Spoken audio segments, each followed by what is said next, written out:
ચારે છે વસ્તી અને કોણ ધીરે છે નાણું મારો શેઠિયો બનીને મારી માતા હચવે ટાણું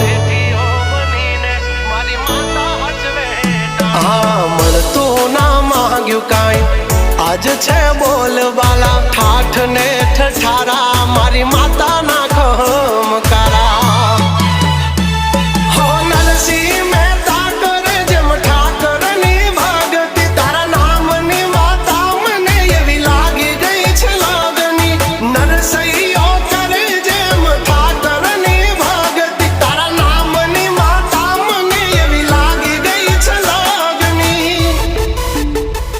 કાંડાની છે કમાયું ને પૂરવની કોઈ પુનાયું કાંડાની છે કમાયું ને પૂરવની કોઈ પુનાયું મારું જેટલું છીનવાયું બધું હકથી